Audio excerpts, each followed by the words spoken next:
திரிணாமுல் காங்கிரசினுடைய மக்களவை குழு தலைவர் பதவியை குறிவைக்கிறதா அதிருப்தி அணியில் இருக்கக்கூடியவங்க தரப்பில் இப்போ ஒரு முடிவு எடுக்கப்பட்டிருக்கிறதா என்னன்னு தெரியல. ஏன்னா மமதா பானர்ஜிக்கு மேலும் ஒரு பின்னடைவு அப்படிங்கிறத சொல்கிறாங்க.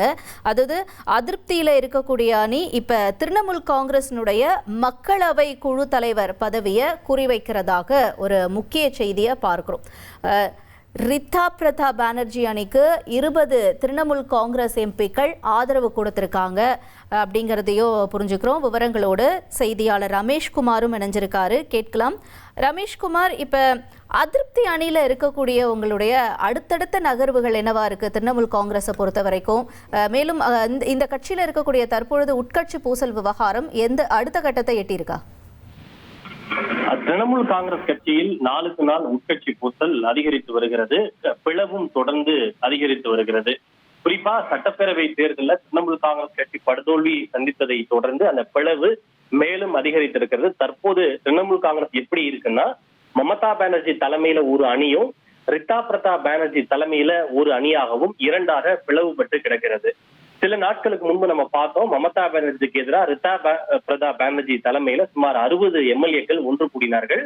அவர்கள் மமதா பானர்ஜி பரிந்துரைத்த சட்டமன்ற எதிர்க்கட்சி தலைவருக்கு பதிலாக ரித்தா பிரதா பானர்ஜி தலைமையில அணிவகுத்து அவர்களுக்கு தங்களுடைய ஆதரவை தெரிவித்திருந்தார்கள். அதனை தொடர்ந்து ரித்தா பிரதா பானர்ஜியை மேற்கு வங்க சட்டப்பேரவை சபாநாயகர் சட்டப்பேரவை எதிர்க்கட்சி தலைவராக அங்கீகரித்திருக்கிறார். இது மமதாவுக்கு கிடைத்த முதல் பின்னடைவாக பார்க்கப்பட்டது.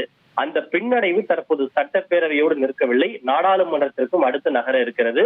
நாடாளுமன்றத்திலும் திரிணாமுல் காங்கிரஸ் கட்சி பிளவை நோக்கி சென்று கொண்டிருக்கிறது. அதாவது தற்போது நாடாளுமன்ற திரிணாமுல் காங்கிரஸ் கட்சியினுடைய மக்களவை குழு தலைவராக யார் இருக்கிறார்கள் என்றால், மமதா பானர்ஜியுடைய அண்ணன் மகன் அபிஷேக் பானர்ஜி. இவர்தான் leader of the Trinamool Congress கட்சியினுடைய தலைவராக இருக்கிறார்.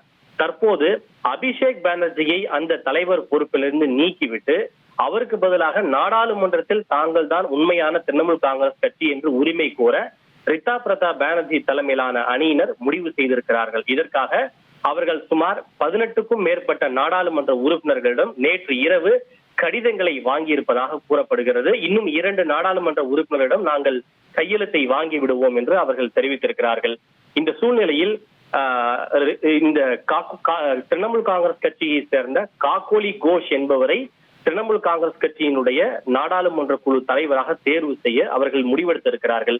இந்த காக்கோலி கோஷ் யார் என்று பார்த்தோமே ஆனால், மமதா பானர்ஜியோடு சுமார் 40 ஆண்டுகள் பயணம் செய்து வரக்கூடிய அவருக்கு மிகவும் நெருக்கமான நபராக இருக்கிறார்.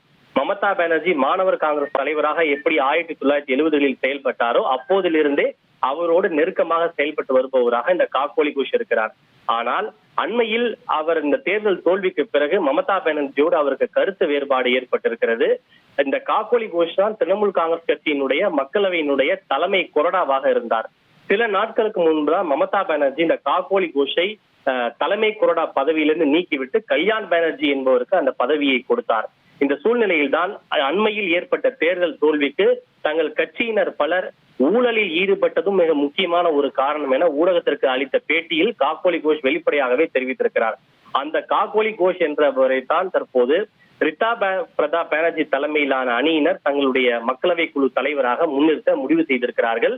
அவர்கள் விரைவில் இது தொடர்பாக மக்களவை சபாநாயகர் ஓம் பிர்லாவை சந்தித்து கடிதம் அளிக்க திட்டமிட்டிருக்கிறார்கள். எப்போது அந்த கடிதத்தை அளிக்க திட்டமிட்டிருக்கிறார்கள் என்றால், வரும் 8ஆம் தேதி டெல்லியிலே இந்தியா கூட்டணியினுடைய ஆலோசனை கூட்டம் நடைபெற இருக்கிறது. அதில் திரிணாமுல் காங்கிரஸ் கட்சியின் சார்பில் மமதா பானர்ஜியும் கலந்து கொள்ள இருக்கிறார்.